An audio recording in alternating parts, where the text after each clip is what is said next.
Okay, and we're live. So let me go on to Great.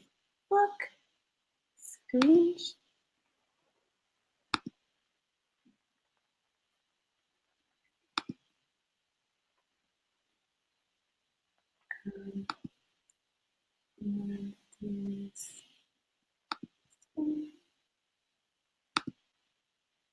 Okay. And, okay, so this is okay, great. So, thank you everyone for joining us today. I'm here with Karmen Leung from San Jose, and she is the Global Sales Executive and Analytics Cloud for Analytics Cloud at IBM and the co-founder of Women in Big Data, and we're going to learn all about that as she tells us more about integrating into American culture. So thank you so much for joining us today, Karmen, and I will hand it over to you. Yeah, of course. Hey, everyone, and thank you, Scottney, for the wonderful introduction.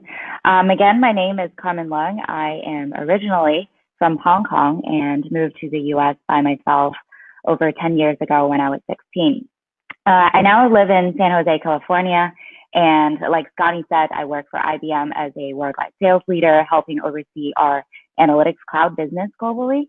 I'm also one of the co-founders of Women in Big Data.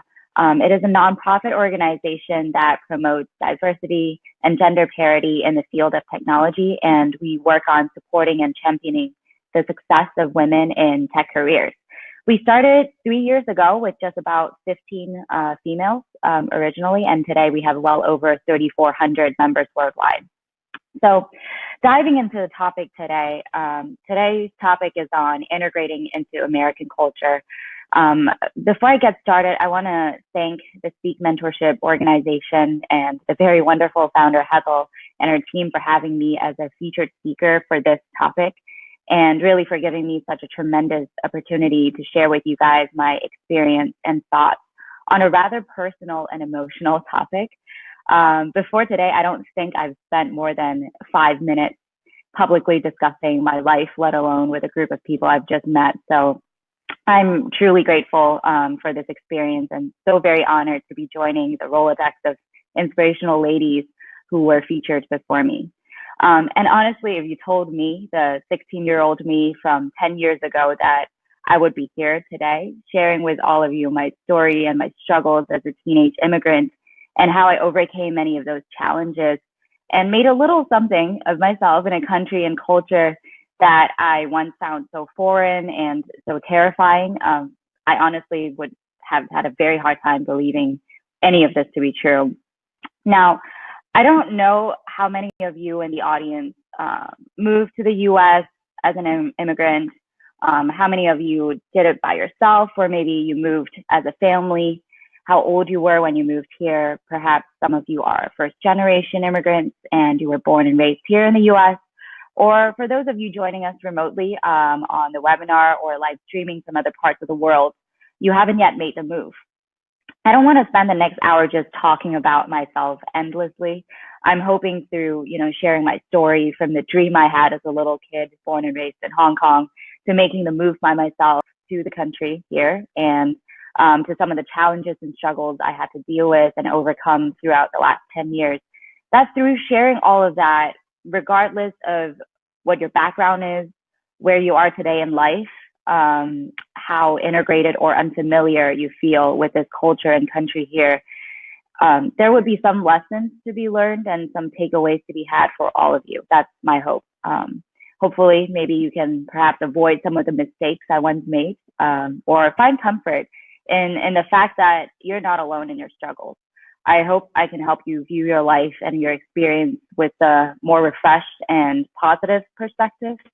And just really my goal by the end of this is for all of you to kind of move forward with a little more positivity and mindfulness with everything that you do. So I'll start by talking about the dream that I had. I was 7 years old when I first asked my parents if I could move to the US. Like many kids, I just got back to Hong Kong from visiting Disney World in Florida, and everything seemed like such a dream, right? And also from what I saw in movies and on holiday cards, I thought Christmas was primarily an American or British Caucasian holiday that people in Hong Kong were just celebrating on the periphery, but the real celebrations were over in the US. I thought Santa Claus lived nearby, and it would probably just feel a lot more festive if I also lived there too. Obviously, as a 7-year old, my entire idea of the country at the time was by and large fictitious and highly romanticized, but that was what I dreamed about as a kid. And as I got a little older, my desire to move to the US became a little more substantial and real over time. I had a couple cousins around my age that lived in the US, and they started telling me about the education they were receiving at their school. Now, at that time, I was going to an academically rigorous and very well respected institution. It's an all girls Catholic school in Hong Kong named Maryknoll Convent School. And don't get me wrong, I very much appreciated the quality education I received, as well as the work ethic and discipline I developed when I was there for 11 years, from when I was 5 till I was 16. But what I found very different and very appealing with the education system in the US as I learned more about it is that, to me, it values actual understanding of a concept over memorization. I feel like it encourages critical thinking and new ideas, and it welcomes different approaches towards learning and solving problems. And it embraces creativity from their students, as opposed to the much more cookie cutter, exam based, memorization based, and flexible education system that I experienced in Hong Kong. And as a kid, I was extremely creative and expressive, and I had a wild imagination. And so I began to realize that I really learn best when I'm given open-ended problem sets or creative projects to work on. And so as I got older, I personally found the education system in Hong Kong just a little suffocating and unrewarding for me. So like many kids from all over the world, eventually United States became the dream destination for me to pursue my education, experience a different culture and people, and just really create a whole new chapter in life for myself. So I started asking my parents every year, right? When can I move? Can I move now? What about next year? When can I move? And so finally, when I was 16, after taking the Hong Kong public exam and graduating from what we call Form 5 of secondary school, which is the equivalent of junior high over here in the US, I guess by then I had asked enough of times. And I was also old enough that my parents finally agreed to let me move to the US by myself. So the move. I fit my entire life into 4 suitcases, and with my mom and my sister who came along to help me get organized and settled down, I booked my one-way ticket and flew to the US. My mom had some family in the US, so I got to stay with a relative in Virginia, and I enrolled in a high school there as a senior. So my dream came true now, didn't it? I asked for this for years, and finally, here I am. I landed in the US, mission accomplished, right? I guess as many of you have probably experienced similarly, it wouldn't be much of a story to tell if it was simple just like that, and that this country would immediately turn out to be everything I had hoped for. So I wasn't 16. I was 16. I wasn't 7 anymore. I was starting my education in the US again as a senior in high school right away. So I knew it wasn't going to be all rainbows and unicorns and Disney magic. And it would take some acclimating and adjusting on my part to get used to the new environment, new culture, and education over here in the US. But nobody told me that it was going to be that difficult. A lot of people honestly found it surprising when I tried to explain to them how much I struggled when I initially moved there because A, I was living with a relative, so it wasn't like I was truly alone with no family. And B, by how I sound right now, it sure doesn't sound like I had a language barrier issue to deal with. So what was so difficult about my move, really? So try and imagine for a minute that you lived your entire life in a safe little bubble that your parents had carefully and lovingly created just for you. And every day for 11 years, you went to the same school with the same group of girls that you'd known your entire life. Yet another very carefully constructed, safe little bubble. And then all of a sudden, you flutter your eyes open, and that bubble had burst, and everything that you've grown to know so well had disappeared along with it. You're now in a foreign country with a relative that you didn't grow up next to or knew very well. You're in a new school surrounded by people who don't look like you, act like you, sound like you, or know the slightest thing about you. It was pretty terrifying. I started learning English when I was pretty young, and I was a very keen reader and writer. I actually published a few English poems and short stories in the Hong Kong South China Morning Post youth column. So a lot of people found it really hard to believe that I was struggling to understand my classes.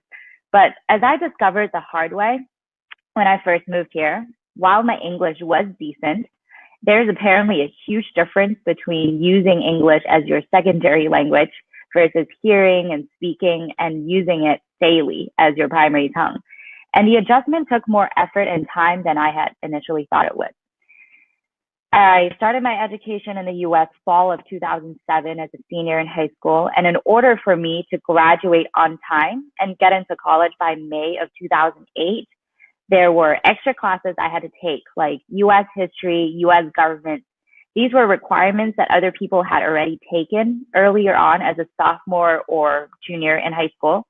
And I also didn't know what the SATs were until I got here. And while most people started practicing for the SATs in their sophomore year or started taking their exam as a junior, and by the way, if you're a sophomore or junior listening to this right now, let me just say it's never too early to start prepping because boy, I wish I had more time. I had to rush through the entire process in a very short amount of time on top of my extra classes. I was cranking through rigorous SAT practices and tutoring just to get caught up with everybody else. So I didn't really understand exactly how the college application system works and what essays I had to write. And my parents, who were 10,000 miles away in Hong Kong, were of course equally clueless about the process and couldn't really help me much.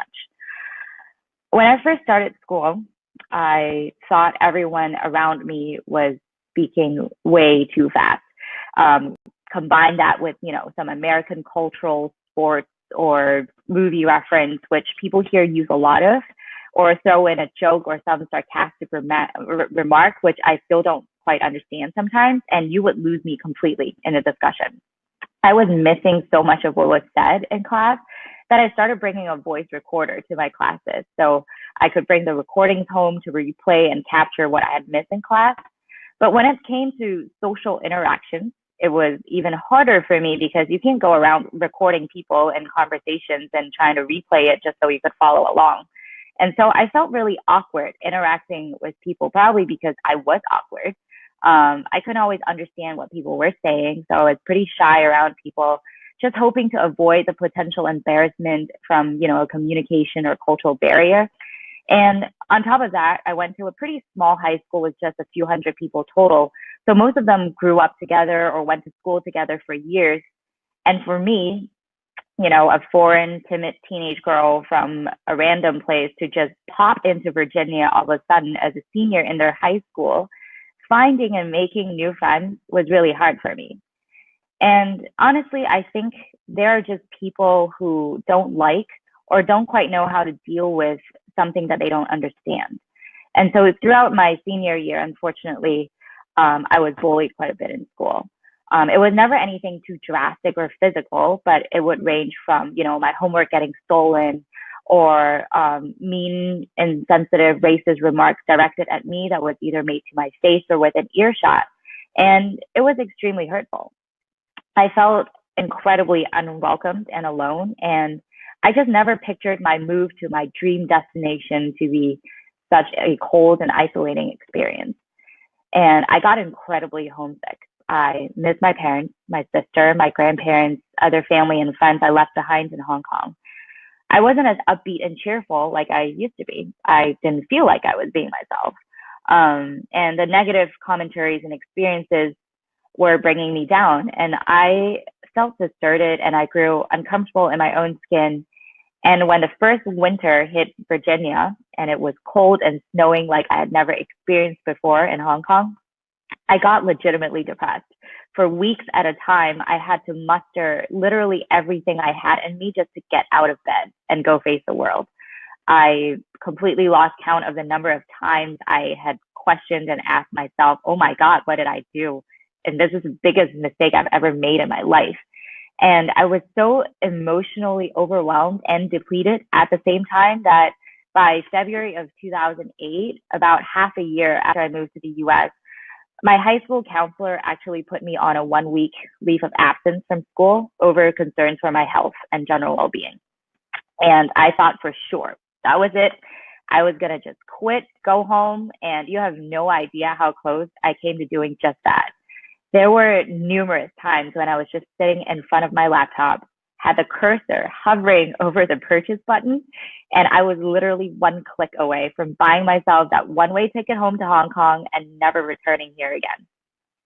That life, that new chapter I had envisioned was literally crumbling to bits in front of my eyes. The dream I had for so many years turned out to be a complete nightmare. And I just felt like I had failed. I felt defeated, and I was so ashamed of myself for not doing a better job. And at that time, it felt like it was the end of the world for me.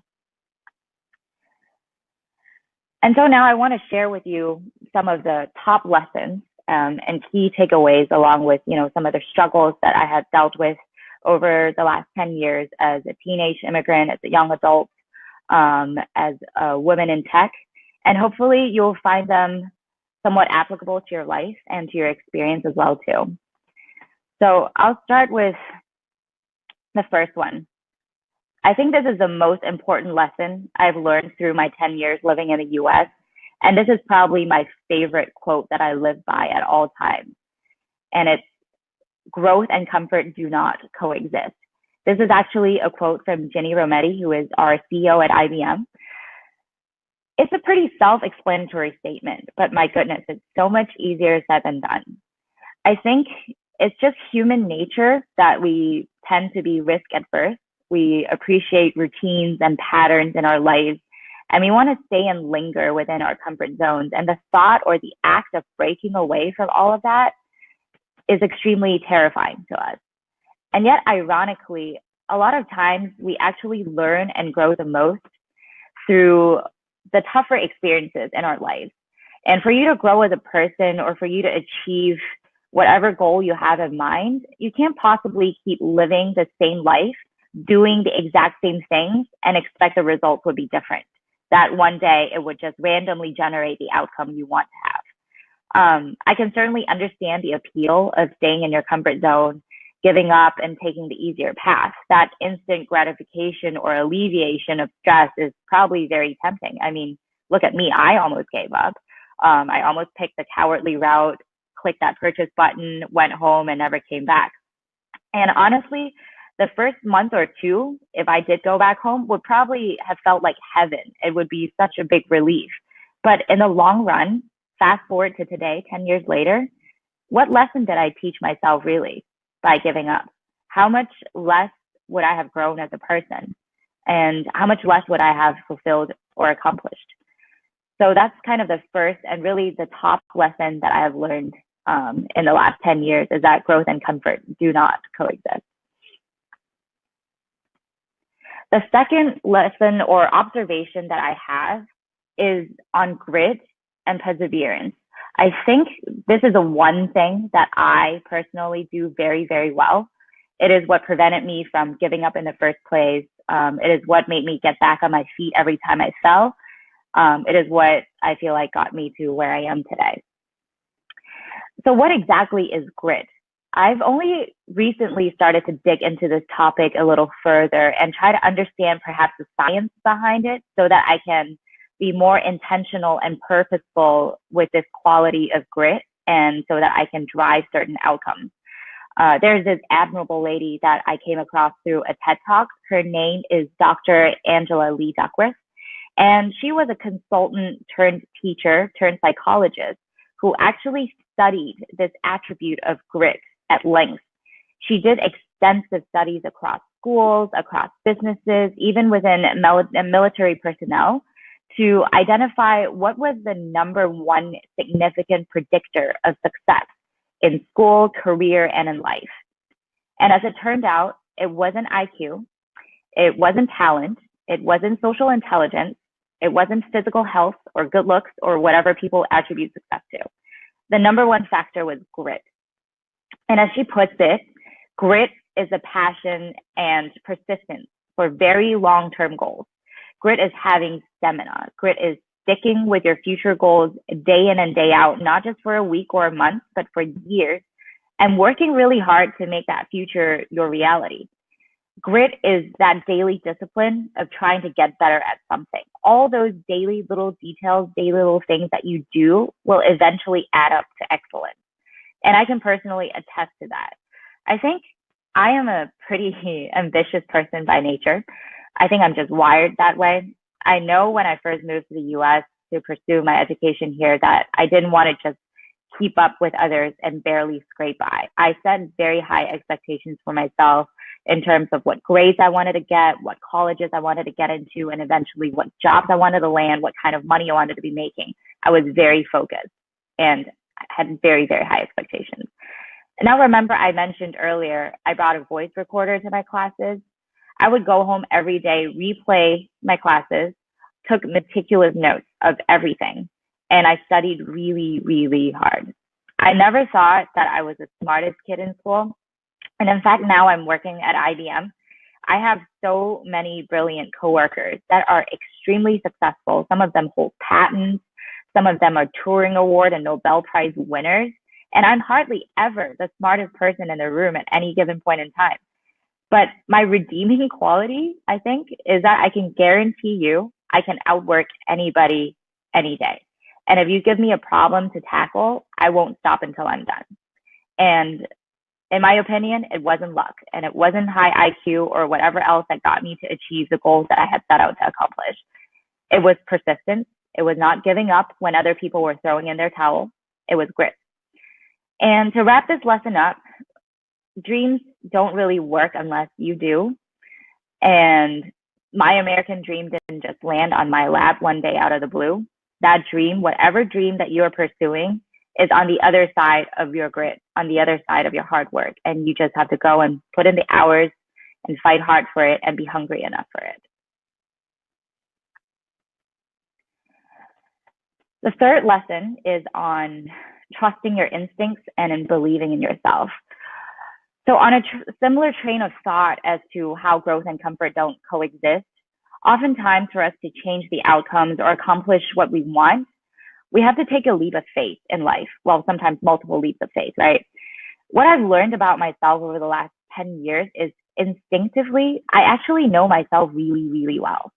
And when my instincts are clearly pointing towards a certain direction or suggesting a certain action, they are always right. But a lot of times I let the other senses or emotions such as fear take over, and I would steer myself away from my instincts.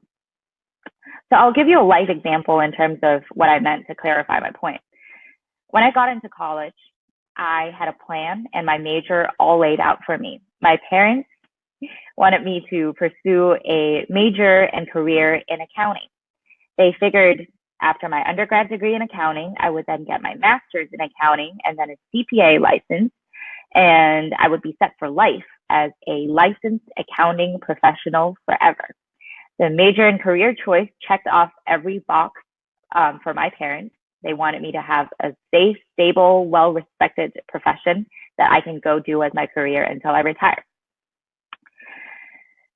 But as I got into business school, junior year of college, and I dutifully took all of my accounting classes, they were boring me to death. And I was still following through with my parents' wishes. I was scared that I would disappoint them if I didn't follow through. So I interviewed with multiple accounting firms, got offered a summer internship at a great firm. And my parents were delighted. I was step by step getting closer and closer to meeting their expectations that they had set out for me. But deep down at my core, I just knew something wasn't right.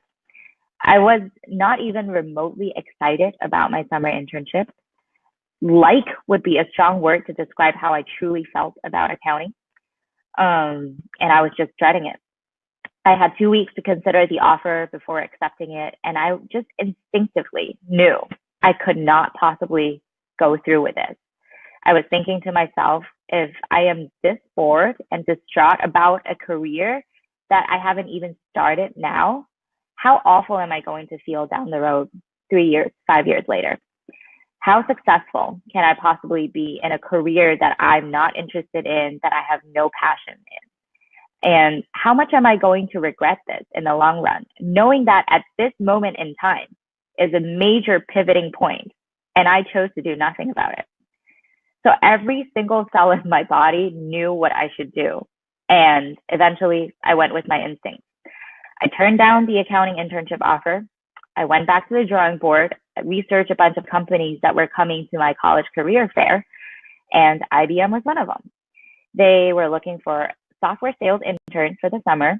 And while I didn't know a thing at the time about sales or technology, I was very curious and intrigued by it. And that's the difference. The difference between this opportunity at IBM versus the accounting role was that I actually was excited and I was energized by the prospects of it. And honestly, that instinctive feeling to me is really critical when it comes to choosing something as important as your career. So just something to keep in mind. And, obviously for me, 7 rounds of interviews with IBM later, I landed my sales internship with them. And as you all know today, the rest is history. So now, was it all smooth sailing from that point forward? No, it wasn't. In fact, it was far from it. I had many more moments of me screaming at myself, oh my God, what did I do? This is such a mistake, right? The biggest thing I struggle with oftentimes to this day is that I'm seriously my own worst critic. You will not believe the negative thoughts that have crossed my mind or the negative comments I've personally attacked myself with in the last 10 years. I'd venture to guess that many of you in the audience are probably the same way too. We are often our own worst enemies, and there's always that nagging voice in the back of our heads suggesting that we are not ready, we're not good enough for this, or we don't have what it takes. So now, moving forward post-college, 5 years since my move to the US, I wasn't as overwhelmed or shy like I was when I first moved here, but I still hadn't fully come out of my shell. And mind you, for a career in sales, the general basic foundational expectation is that you better be great at articulating your thoughts on cue. And you better be great at presenting and speaking to an audience. And generally, you just need to be oozing with confidence. When I first started my full-time gig with IBM, I was a hard 0 out of those 3 things. I felt so incompetent compared to some of my coworkers. I started crying my eyes out after a really rough mock sales call during a training program. And that nagging voice in my head was screaming, oh my God, you made a mistake. You picked the wrong career path. You should have listened to your parents. You don't have what it takes to be good in this field. Sometimes I wonder if I'm allowed to travel back in time and say only one thing to myself, to my younger self. What would that one thing be? And honestly, I think if I had the opportunity to say something, it probably would be this. Girl, believe in yourself.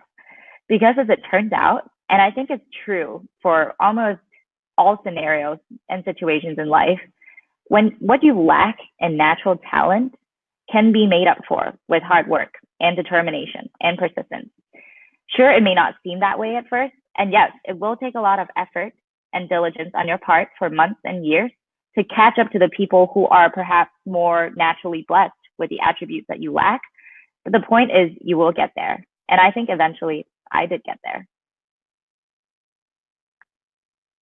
And moving on to the 4th lesson that I've learned is on self-care and avoiding burnout.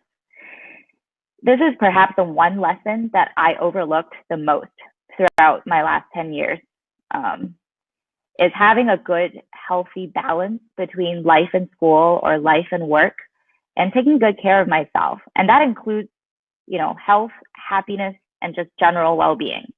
I think it's a lesson that I'm still learning to get better at to this day. But the point is this, regardless of how busy you get, This is something you absolutely cannot ignore. The problem with having a lot of determination and being a hard worker sometimes is that I used to push myself really hard, too hard, in fact. I had fainted in the middle of class from lack of sleep or from skipping too many meals.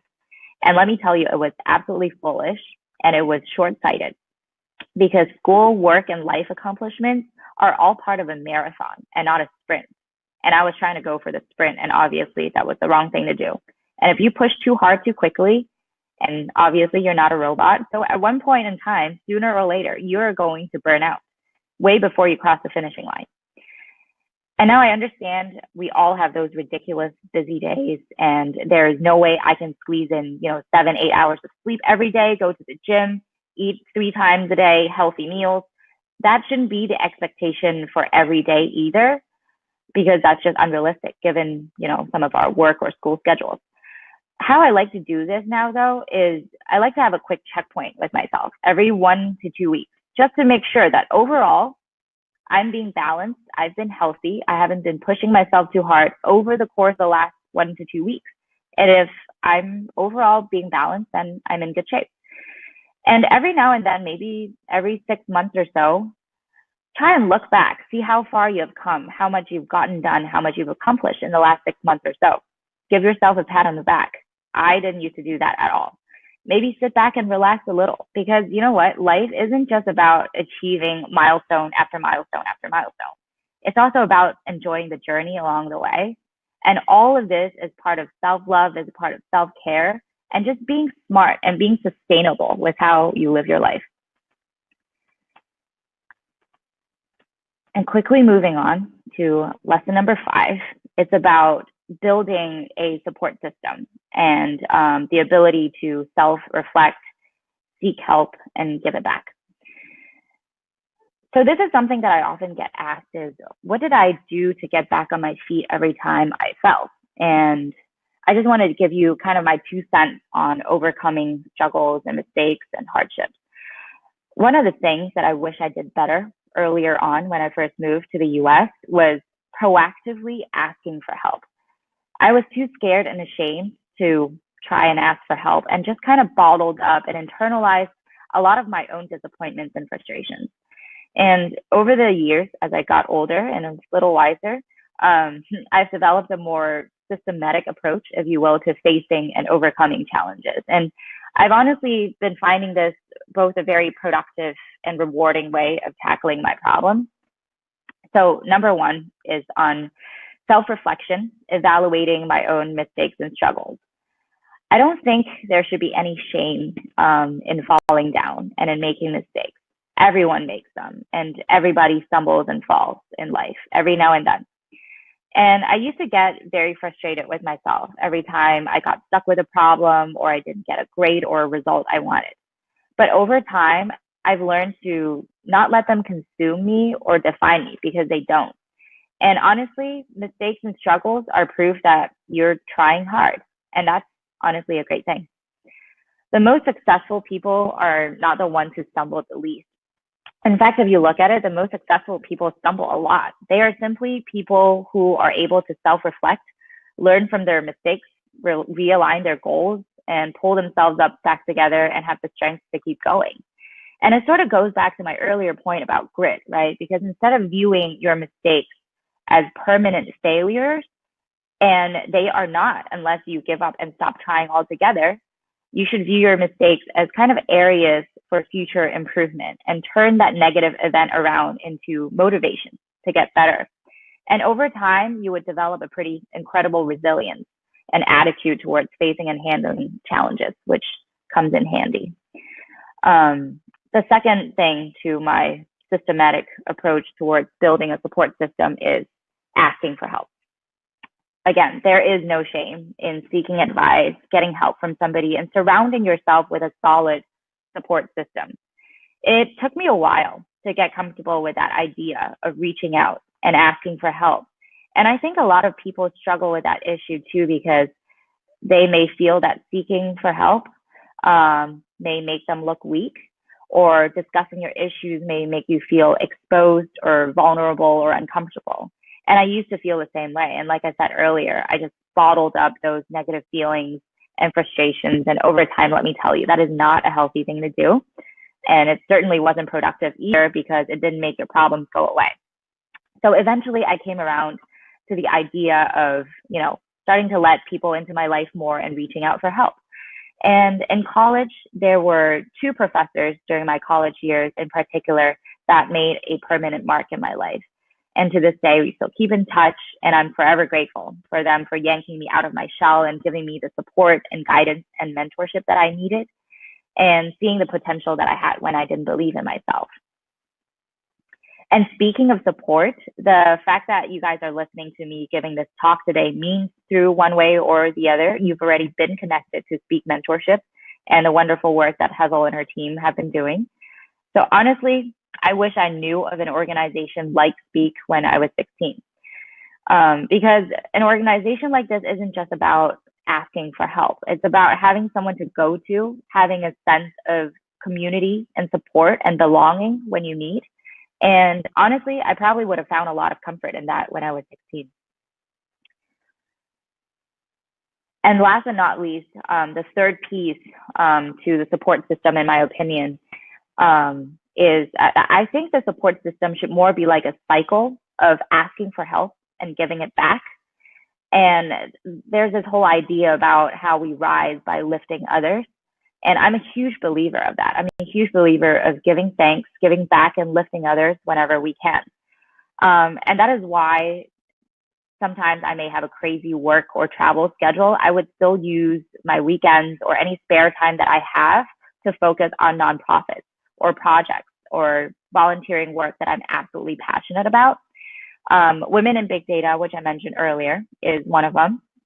And as many of you may know, tech is a very male-dominated industry, and it is a problem that persists throughout rank and file, be it a regular employee in tech all the way up to the executive and board levels.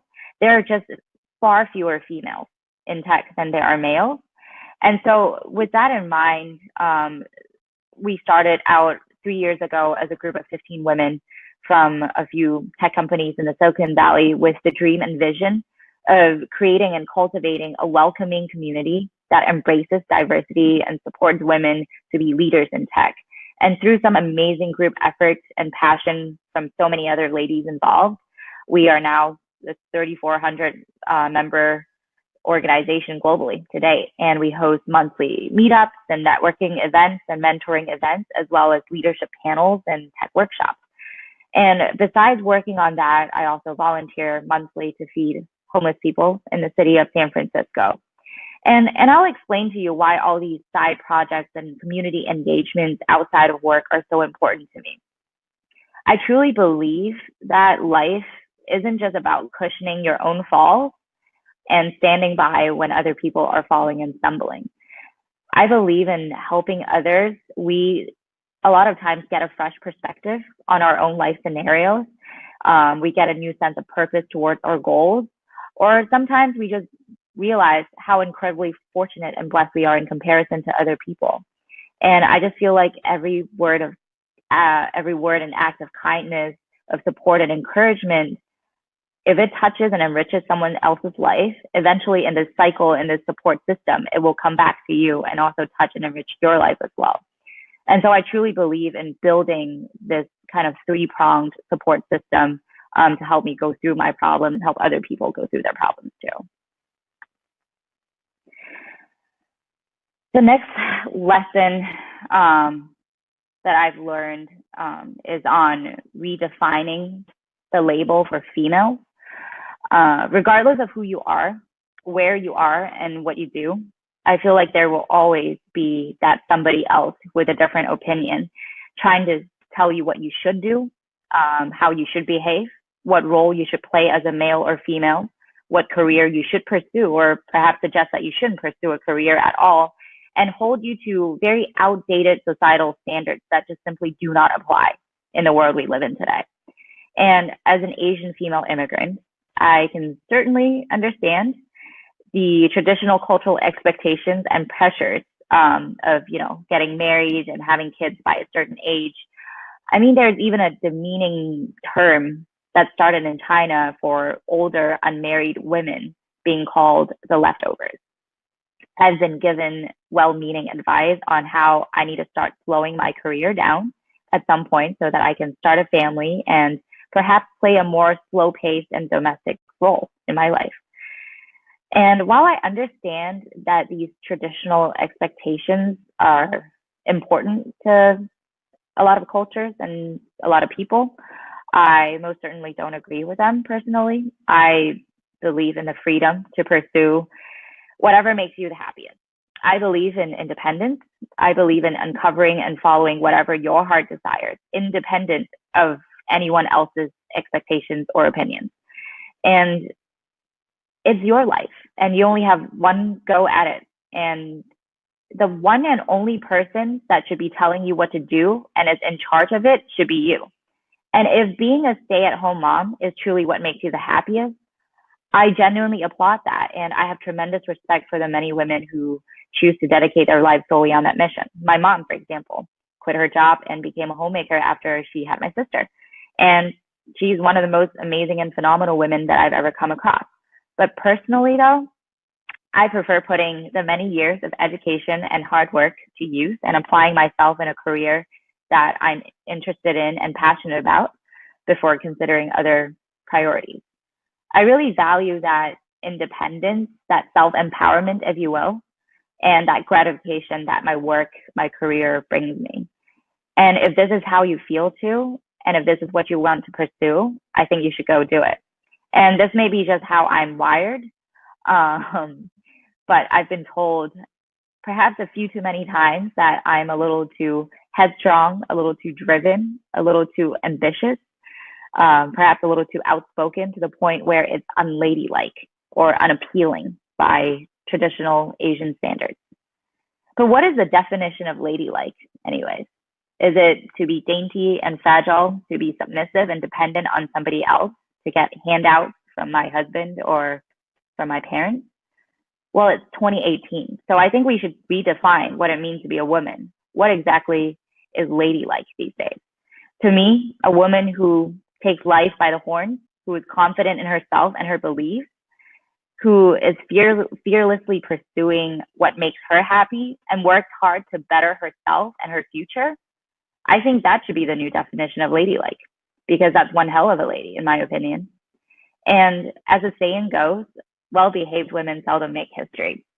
Now, obviously, I'm not suggesting that you should go rob a bank or do something ridiculous and illegal, but rather I'm suggesting instead of just accepting a certain role a bystander or the society feels is more appropriate for you, I say question it. And if it doesn't feel right by you, if it doesn't make you happy or do you justice, fight for what you want or simply go ahead and do it. This is your life, so go take charge of it and make some noise for it.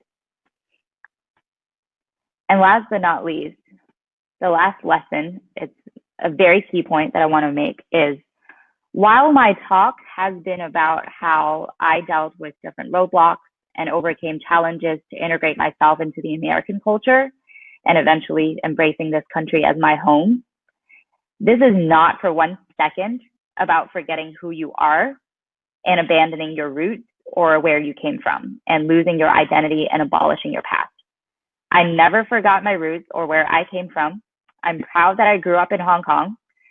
It's still a part of my identity, and it will forever be a part of me.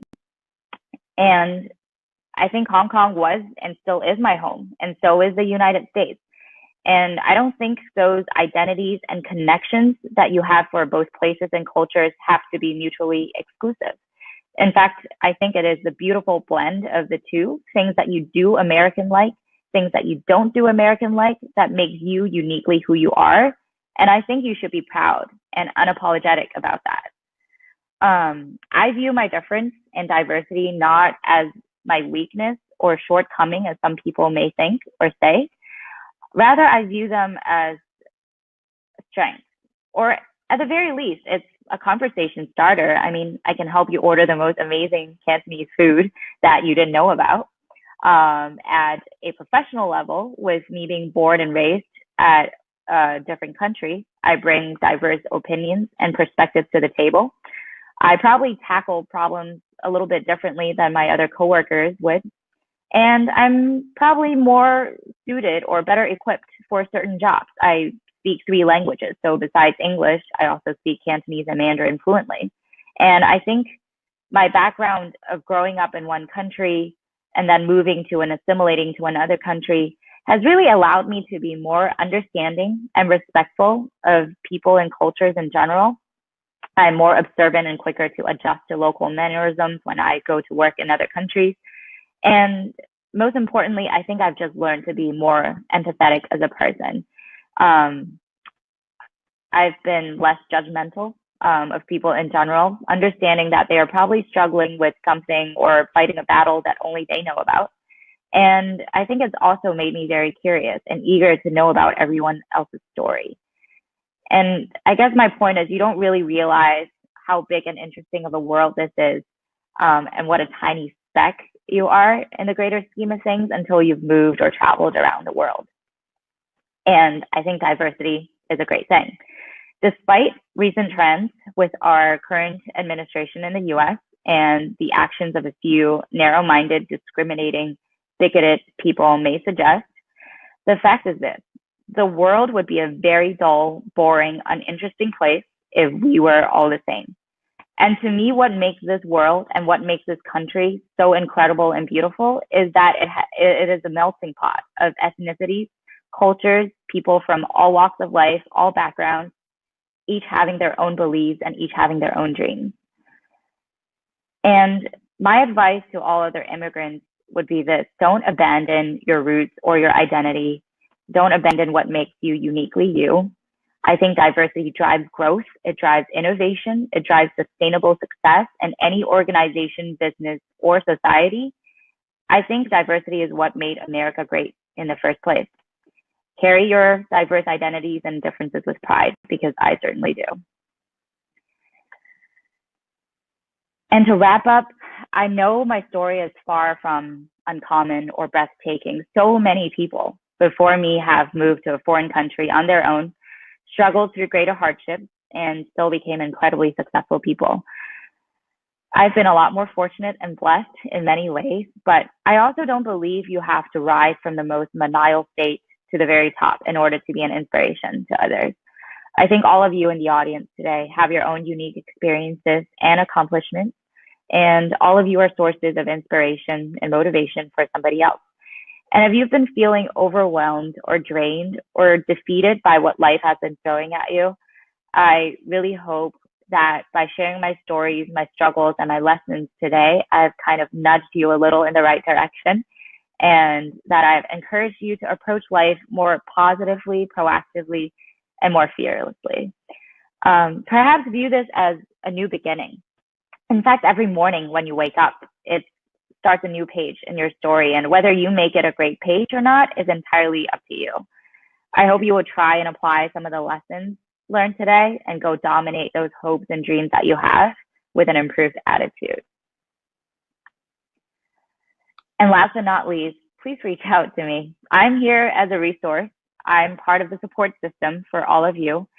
And if you have any questions or you need advice, I'm here and I'm more than happy to help. And with that, I just want to thank you all for coming or tuning in today. And again, Hessel and Speak, thank you for having me. Thank you so much, Karmen. That was really excellent and so great to hear. There's yard work going on in the background. So great to hear your story and learn about how you overcame such a huge transition. Thank you. I had a question about. I really thought it was such a great idea how when you were in high school you mentioned that you brought a recorder to class to kind of keep track of what was going on. What gave you that idea, and what other tools have you used to kind of stay ahead? Yeah, sure. So I actually used that throughout my senior year of high school, as well as my freshman year in college, before I felt like I was comfortable enough without having to bring it to all of my classes.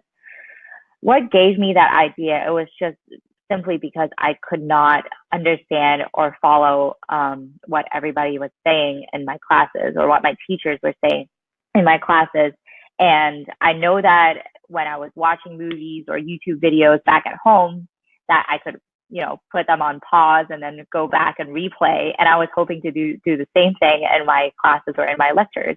And so eventually I just decided I should go buy a voice recorder so that I can do exactly that for my classes.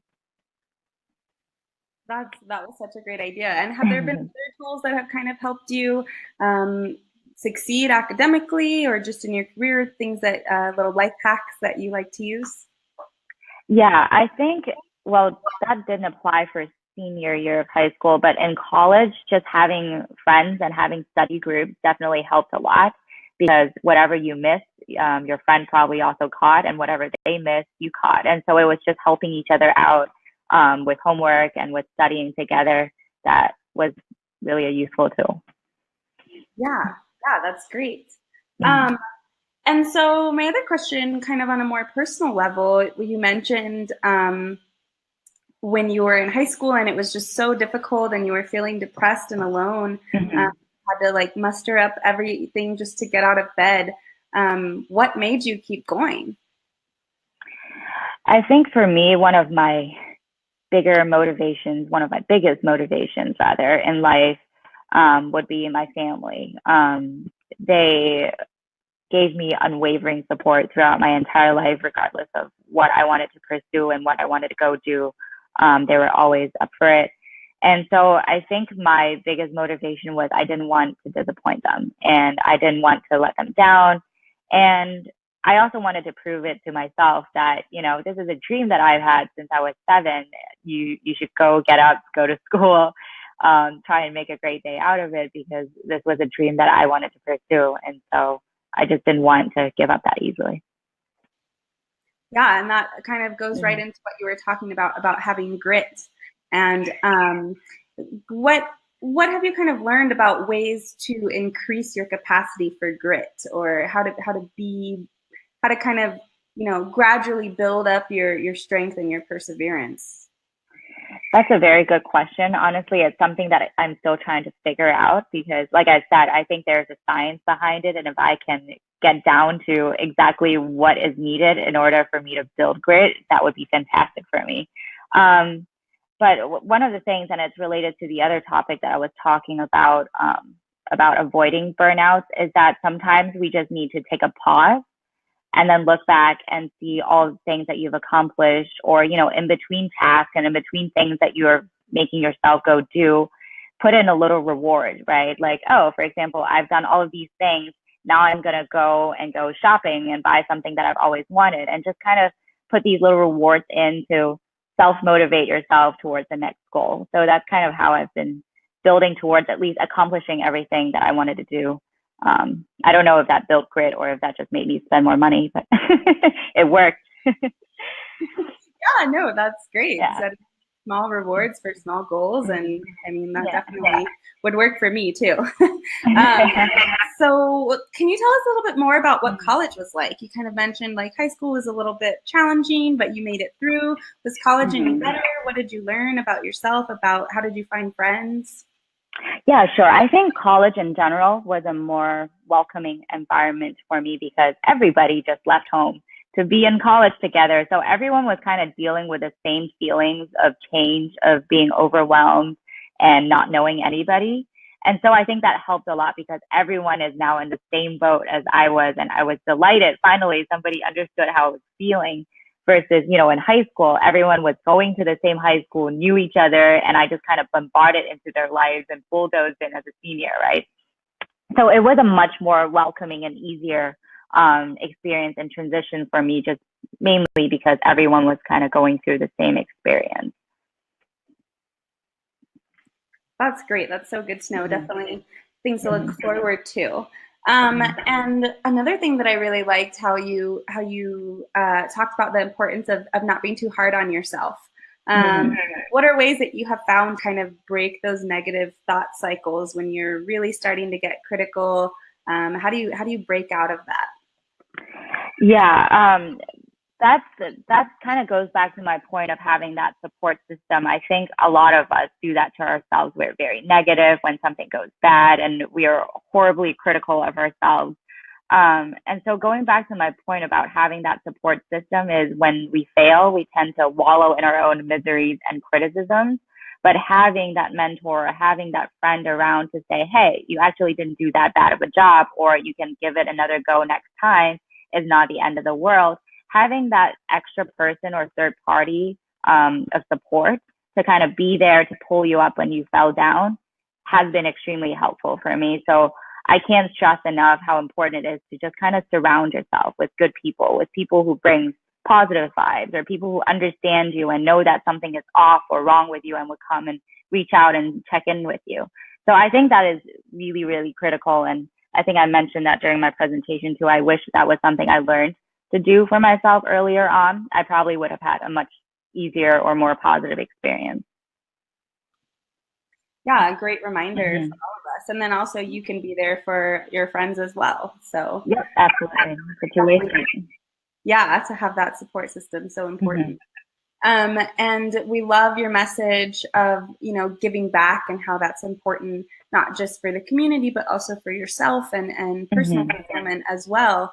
How do you find projects or, opportunities to give back? What are ways that some of our Speak girls can what should they look for when they're searching online for volunteer opportunities or ways to give back? Yeah, for sure. So I think I stumbled upon all of the community engagements that I have right now, and I've been extremely fortunate about that. So, for example, with Speak Mentorship, Hethel reached out to me through LinkedIn and shared with me kind of a snippet about her organization. And I had always been very passionate about mentoring and giving back because I know I wouldn't be where I am today without the plethora of mentors and teachers and professors that I've had in my life. And I'm hoping that I could be that person too for some of the younger girls today. And so when she reached out, it was like the perfect match. And so that was probably purely by coincidence, but just having a profile on, LinkedIn or whatever other platform that you choose to use, and putting in, bullet points or snippets in terms of what you're looking for. Sometimes people would proactively reach out to you to see if you might be interested in some of the opportunities. And then for women in big data, that is just a passion that I have because it relates to my work so much. Every day I go into, a rather unwelcoming environment where it's so male dominated, and I just wish there were more girls in my office.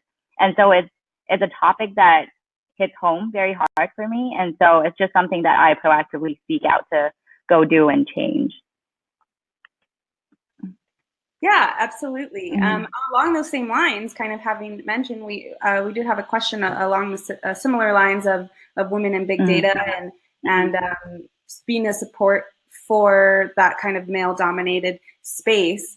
Can you speak a little bit more to the importance of women and girls lifting each other up and supporting each other in settings like that? Yeah, for sure. I think there is never enough of that going around. I just think having a positive environment to work in or study in or live in just generates such different outcomes because everyone's attitude actually highly impacts how you deliver on certain things. And I just think having that cultivating, embracing environment is just a more healthy mindset towards life in general. And yeah, I just can't stress more about it. I don't understand why some people would try and, stomp other people out or take them down. I truly believe in, lifting other people and encouraging everyone to be successful. Yeah, absolutely. Thank you so much. And thank you so much again for your time. I really loved something that you said that I wrote down was dreams don't work unless you do. And I think that's a great reminder for all of us to work towards our dreams and persevere even when it gets hard. I hope everyone takes the step to contact Ms. Karmen if anyone has any questions for her. She was gracious enough to leave her LinkedIn right on the slide there. And then if you can please, and you also have some links that you shared on our on the PowerPoint, and we'll put a link to those on Facebook so everyone can check those out, learn more about grit, as she was talking about during the presentation, and then a little bit more about Women in Big Data, which is your organization. So be sure to check that out. And then if you can all join us next month, May 19th, we're going to be joined by Dr. Laura Burgos, and she will be speaking with all of you right here live on Speak Mentorship. So thank you so much, Karmen, for your time, and thank you everyone for joining. Thank you.